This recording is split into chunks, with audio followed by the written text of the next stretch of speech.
Olá, meus amigos do nono ano. Satisfação em revê-los. Desejo de coração muita saúde, pessoal. Muita paz nesse período. Vamos retornar nossas atividades. Prosseguir no assunto. Começamos, não terminamos. Ainda temos aí mais 2 aulas para terminar esse assunto. Mas nós avançamos bastante esses dias, né?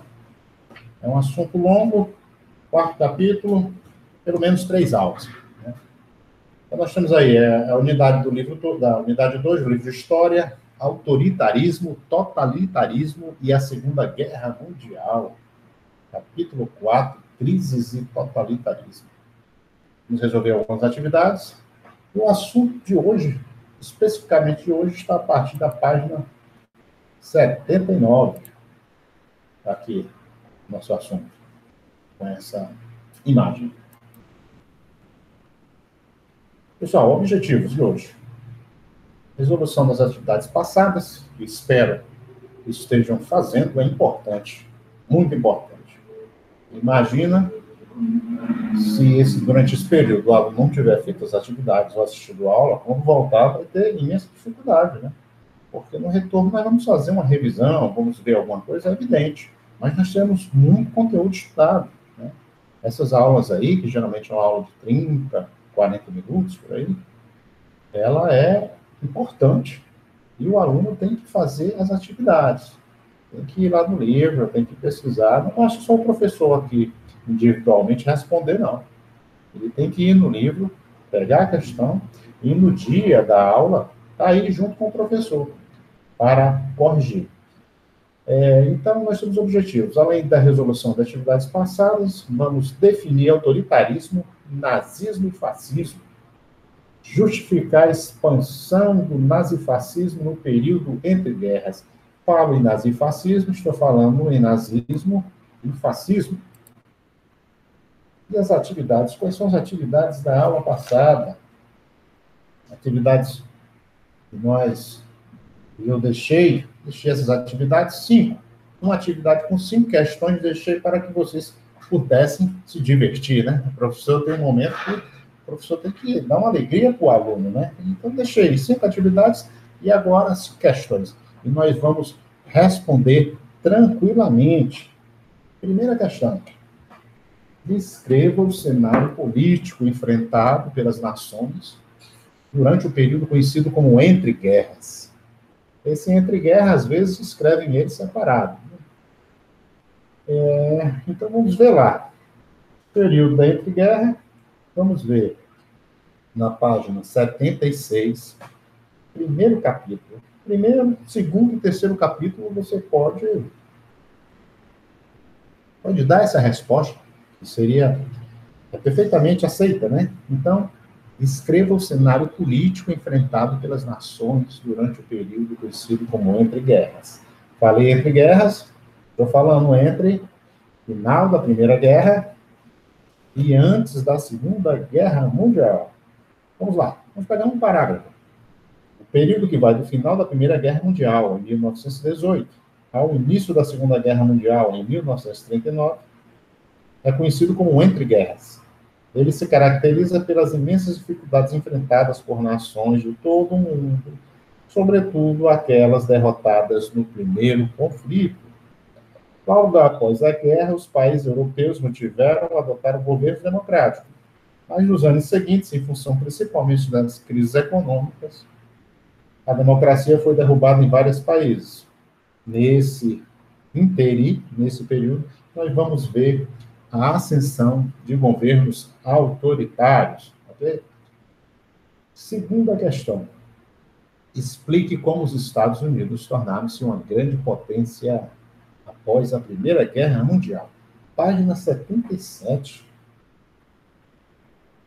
Primeiro, segundo, e por que não terceiro, né? Envolvendo-se somente em 1917, na guerra, e sem ter seu território atingido por batalhas, né? A Primeira Guerra, a Segunda Guerra, foi a Primeira e a Segunda Guerra, fora do território americano.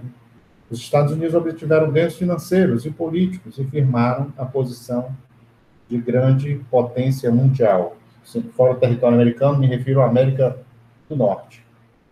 Enquanto as nações europeias reduziram sua produção industrial e agrícola em decorrência do conflito, os estadunidenses aumentavam sua produtividade, exportando alimento e bens industriais para os países beligerantes. Né? Os Estados Unidos lucraram muito, né, com a guerra, Primeira Guerra. Também, logo em seguida, né, emprestando dinheiro, empréstimos para a reconstrução da Europa. Terceira questão: quais as contradições da economia dos Estados Unidos da América na década de 20? Temos lá, no parágrafo 5, a partir do parágrafo 5, nós podemos ver lá embaixo assim, ó, vivia-se um período de grande otimismo, mas também de grandes contradições. O continuado crescimento da produção industrial e agrícola dos Estados Unidos da América durante os anos 1920 esbarrou na limitação do consumo em relação a tudo que era produzido. Vários eram os motivos para isso, entre eles, aí vai falar em 2 pontos, internamente e externamente. Os Estados Unidos vai sofrer uma crise de superprodução, muita coisa no mercado e sem dinheiro para consumo. Ok. Questão número 4. Disserte sobre a crise de 1929, o cash ou crack da Bolsa de Valores. Esse assunto nós vemos na página 78. Está dividido, né? A página 78 está dividido entre a crise de 1929 e a adoção do New Deal. Sobre a questão número 4, você pode frisar aqui, ó, entre eles, você pode colocar: depois de muitas variações no valor das ações negociadas na Bolsa de Nova York, veio a grande crise no dia 24 de outubro de 1929. Os negociadores de ações não encontravam compradores, o que provocou uma grande queda nos preços desses títulos, que durou dias seguidos. Esse episódio ficou conhecido como crack, ou crash, quebra da Bolsa de Nova York. E aí ele vai descrevendo, né, uma leva, uma onda de falências de empresas, de 85 mil empresas, bancos fecharam, 12 milhões de pessoas ficaram desempregadas, né? Os Estados Unidos, como era a alavanca econômica mundial, vai exportar essa crise para todo mundo, né? Todos os países vão sofrer as consequências, e nós vamos entrar em um período posterior a 29, que é chamado de a Grande Depressão, com 40 milhões de desempregados em todo o mundo. Pessoal, questão número 5. Qual o plano econômico emergencial adotado pelo presidente Roosevelt para recuperar a economia americana? Explique. Página 78, destacado, a adoção do New Deal, novo acordo, né? O presidente americano Herbert Hoover, né? O presidente americano Franklin Delano Roosevelt, né? Que implementou o New Deal, né? O novo acordo. Vamos ver lá, ele defendia, o governo passou a investir em grandes obras de infraestrutura, com estradas e barragens, criando empregos e forçando o aumento do poder de compra. Também foram criados bancos de investimento que ofereciam empréstimos para manter a produção agrícola e industrial.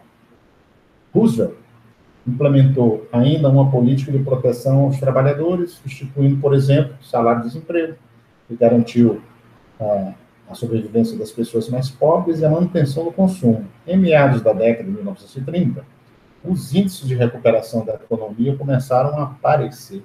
Nós vimos aí, na aula passada, né, a questão do pensamento liberal, né, do neoliberalismo, né?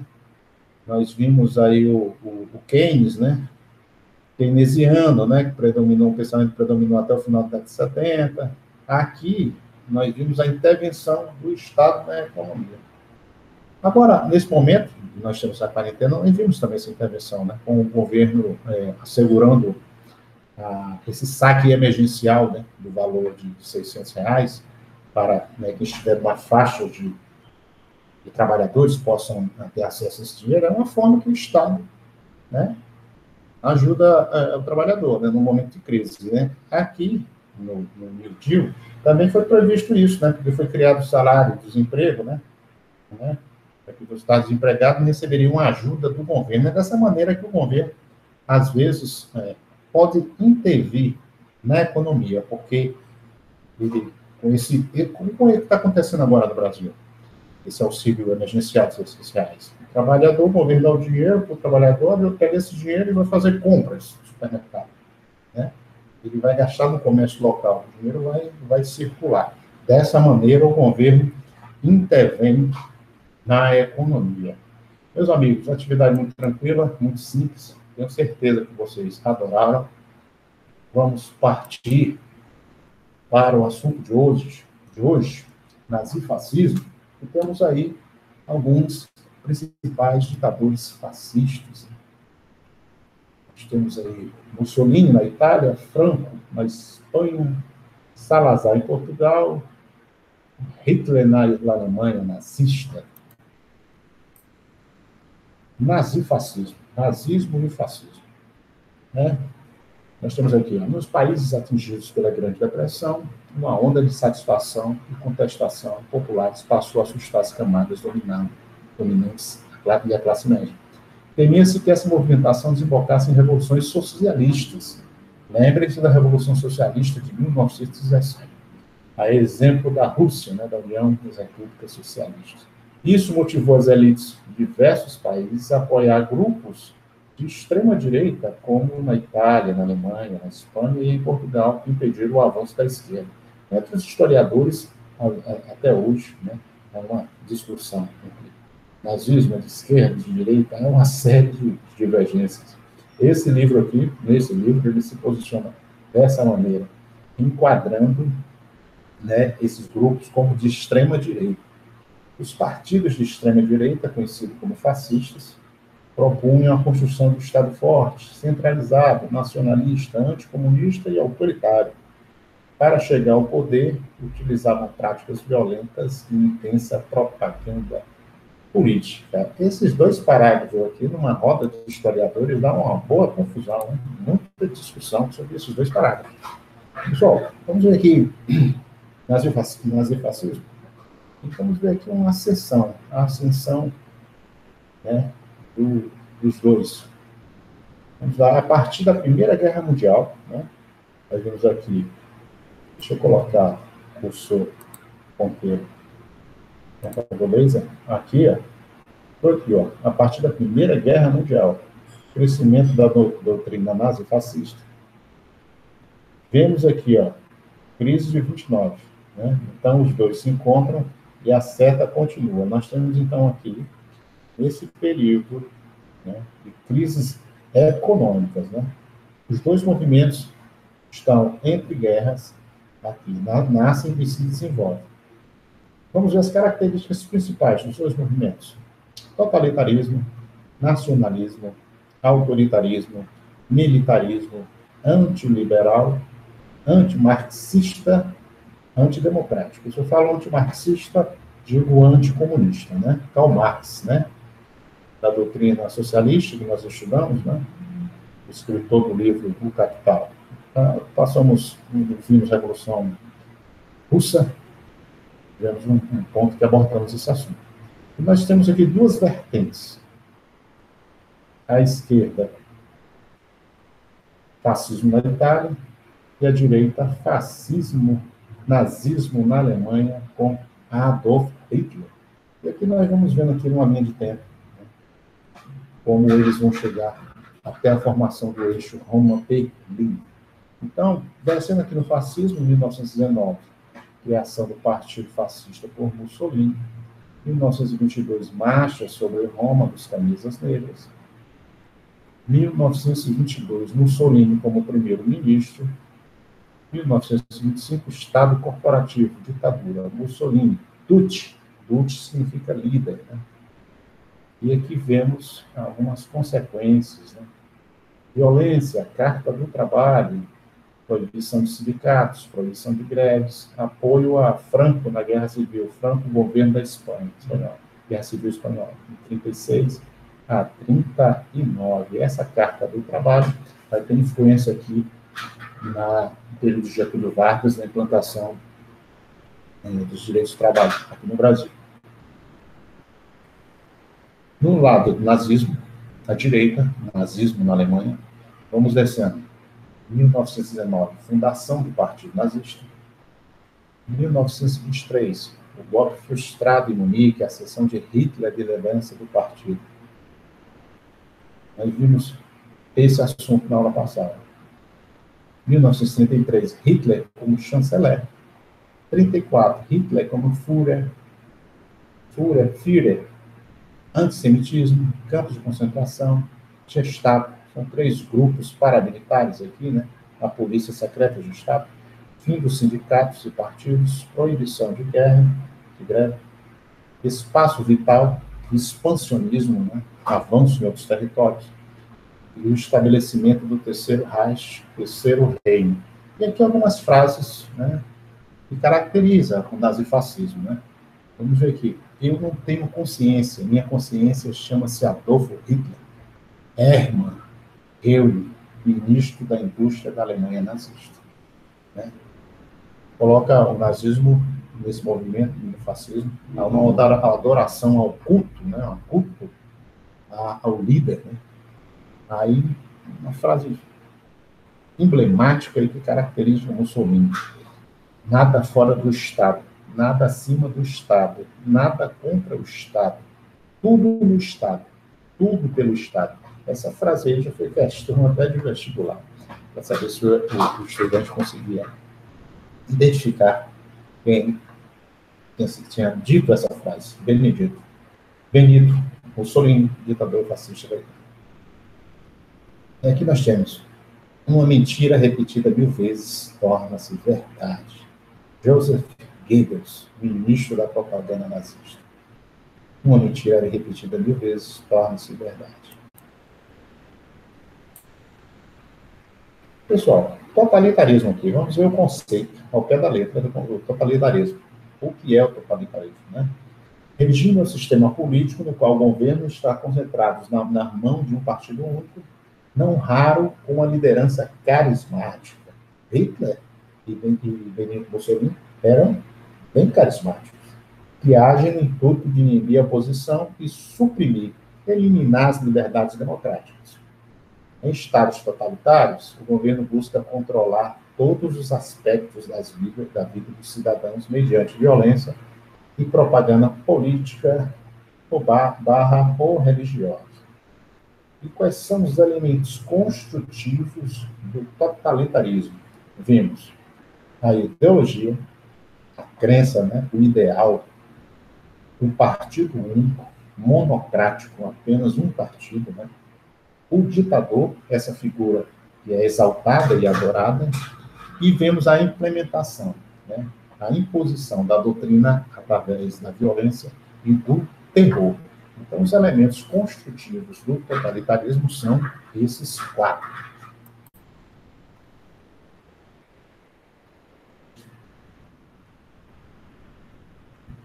Vamos ver o fascismo italiano. Isso foi um recorte do livro de vocês, né? Caracteriza o Duce, né? O líder. Foi organizado por Benito Mussolini logo depois da Primeira Guerra Mundial, com apoio de industriais preocupados com a ascensão dos movimentos de esquerda no país. Em 1922, liderados por Mussolini, mais de 50 camisas negras militantes que atacavam violentamente seus adversários na cidade e no campo realizaram a chamada Marcha sobre Roma, né? Eles vão se dirigir ao rei Vítor Emanuel III para exigir o poder. E vão conseguir, né? Eles vão conseguir porque tem o apoio da burguesia, né? Os fascistas vão eliminar seus adversários, né? Torturas, vão usar fraudes eleitorais, vão caçar outros partidos, né? Censurar a imprensa, caçar a imprensa, né? E o parlamento vai ser substituído por um órgão atrelado ao Partido Fascista. Então, que é instaurada uma ditadura violenta e totalitária. Em 29, uma dívida aqui com o Estado Vaticano, obtém a adesão do clero italiano. Então, através do Tratado de Latrão, que criou dentro de Roma o Estado Vaticano, a obtenção do apoio do clero italiano. Foi solucionada, assim, uma pendência para a Igreja Católica existente, desde a unificação da Itália do século XIX.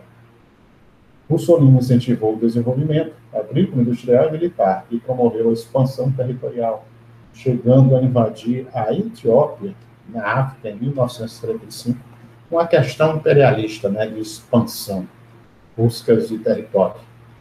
O fascismo italiano aqui à direita, onde está o laser, algumas evidências aqui, desse período, Consequências econômicas: desvalorização da moeda, subida rápida dos preços, desmobilização de mais de 2 milhões de soldados e desemprego. Isso aqui pós-guerra, a Primeira Guerra. Consequências sociais: greves, ocupação de fábrica pelos trabalhadores, agitação social. É nesse ambiente que o fascismo surge e ascende ao poder. Aqui vamos ver o nazismo e sua ascensão. Pessoal, isso aqui é baseado no livro, do que está no livro, esse conteúdo, ok? Esses slides, eles elencam, eles traduzem o assunto do livro a partir da página 79. Agora, referente a Hitler, nós estamos aí na página 80. Vamos aqui do início.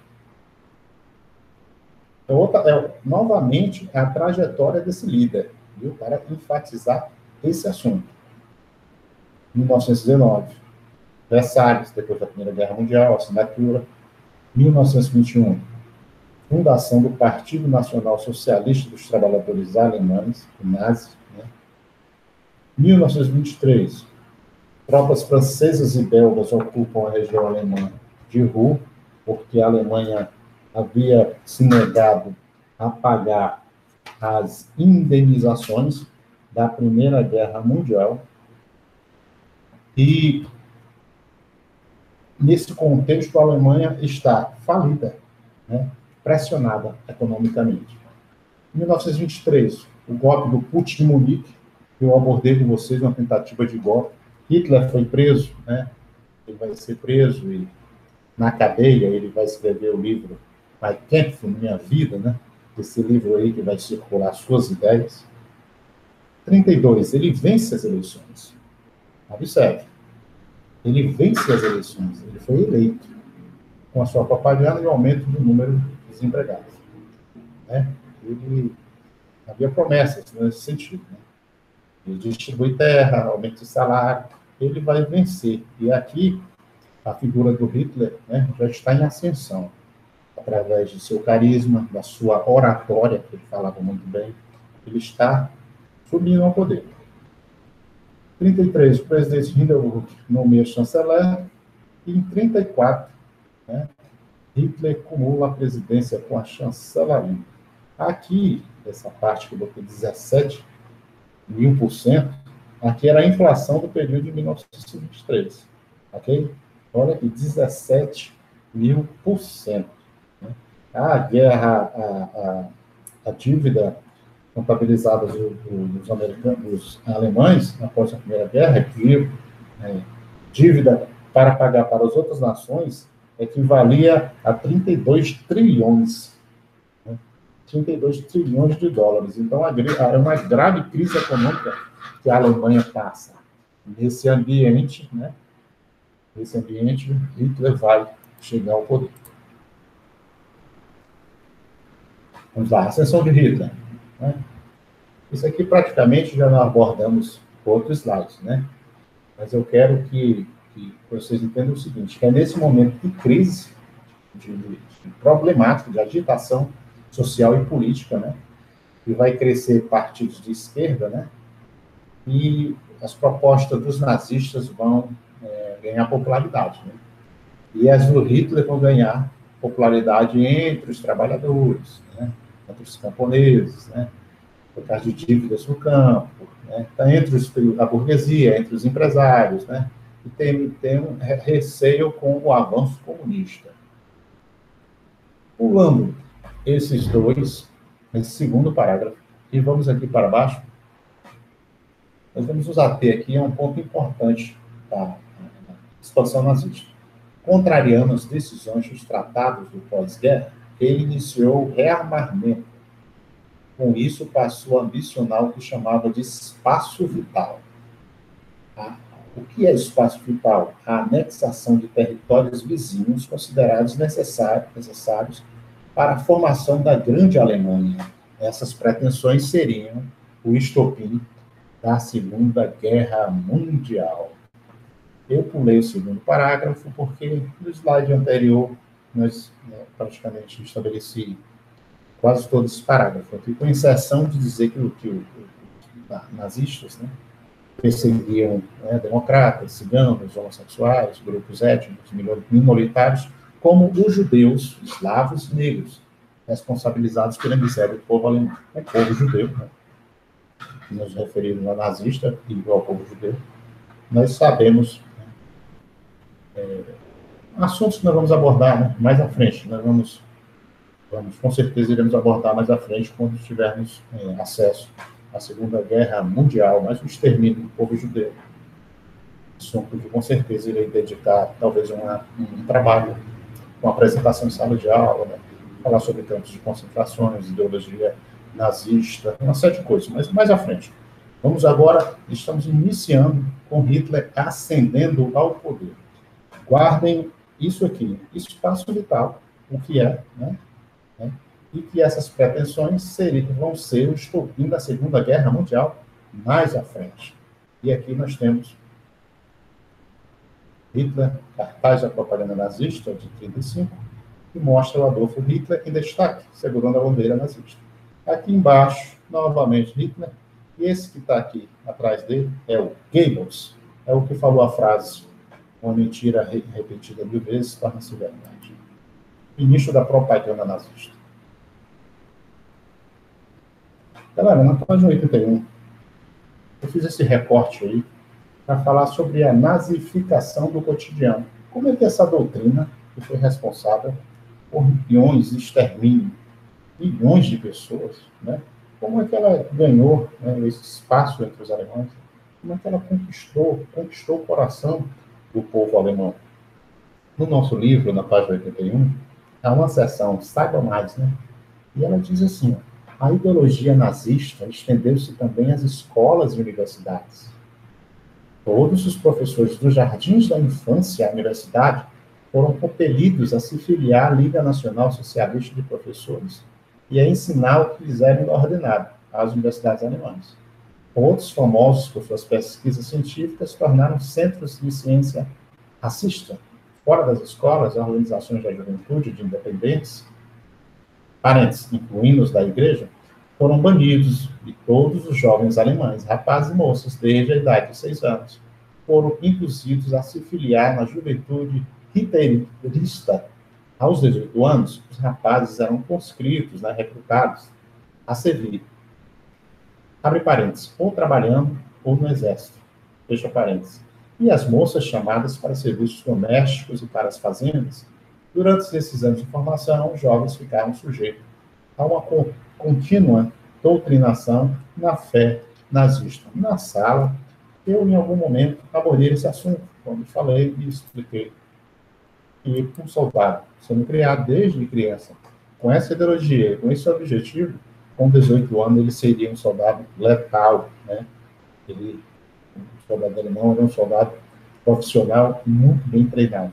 E tem a questão da doutrina, né, da ideologia, isso, né, vai potencializar essa força alemã para os planos de Hitler para a Segunda Guerra.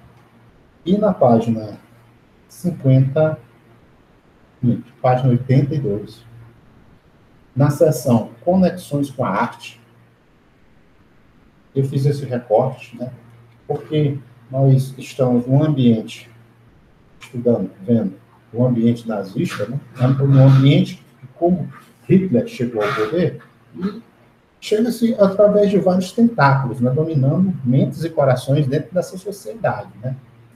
E na música e totalitarismo, é interessante isso porque essa exposição, uma exposição que visa a denegrir, né, artistas de outros países, de outros ritmos, de outras culturas, né? Então nós temos aí, ó, em 24 de maio de 38, na cidade de Düsseldorf, na Alemanha, foi aberta a exposição Música Degenerada, entre parênteses, por exibidos textos, fotos, posters e gravações ridicularizando as músicas modernas. Observem, aqui se destinava a exposição, né? Ridicularizando as músicas modernas, consideradas artisticamente defeituosas, né? E moralmente degradantes, né, pelos nazistas. Um ano antes, havia sido realizada na cidade de Munique a exposição Arte Degenerada, na qual obras de artistas modernistas foram estigmatizadas, né, foram reprovadas, censuradas, né? Aqui o nazismo, a ideologia nazismo, no cotidiano, né, também, né, através da arte, através do seu gosto, né, através do que possa lhe encantar, eles ridicularizando. Uma das principais alvos da exposição era a música atonal, assim como as pinturas expressionistas, cubistas ou abstratas, né? A música atonal procurou romper com os padrões clássicos de beleza. As melodias não eram cantáveis nem memorizáveis, mas uma sucessão de sons aparentemente arbitrários e sem hierarquia. Isso, né, esse tipo de música atonal vai levar os nazistas a considerarem carente de emoções e defeituosa, né? Olha como está sempre estigmatizando um ritmo, uma cultura. Características atribuídas à origem judaica de seus compositores, denegrindo a origem. Outro alvo da exposição foi o jazz, estilo de música afro-americano considerado inferior pelos nazistas. Afro-americano. Nós vimos, né, nos anos loucos, em 1920, né, a questão, eu falei de música, né, de cinema, né, de cultura, e o jazz, nesse período, ele está em voga. O ritmo psicopado, acordes dissonantes e caráter ruidoso foi considerado bárbaros. E o gênero teve sua execução proibida na Alemanha do Terceiro Reich. Imagine isso, esse período. Agora, só que eu fui aqui passando o pincel, enfatizando, né, as palavras, né, ridicularizando, defeituosos, degradantes, degenerada, estigmatizada, defeituoso, bárbaro, né? Então, o cotidiano totalmente dominado pela ideologia nazista, né? Em todos os sentidos e todos os pontos. Do jardim de infância à universidade, ambiente cultural. Então, aqui, procurava de todas as maneiras, né? Mentes e corações. Conquistar mentes e corações. Aqui, novamente, nós estamos na exposição, né? Um terceiro grupo de degenerados, né, de artistas, incluía os compositores simpatizantes do marxismo. Marxismo, doutrina de Karl Marx, que detinham suas obras banidas por causa das ideias políticas que eram associadas. Nenhum dos músicos citados na exposição pôde continuar compondo na Alemanha. Alguns tempo depois, todos passaram a ser perseguidos. Aqui nós vemos alguns nazistas observando um quadro do artista de jazz. Esse assunto vai continuar na próxima aula, onde nós vamos fazer o fechamento do capítulo.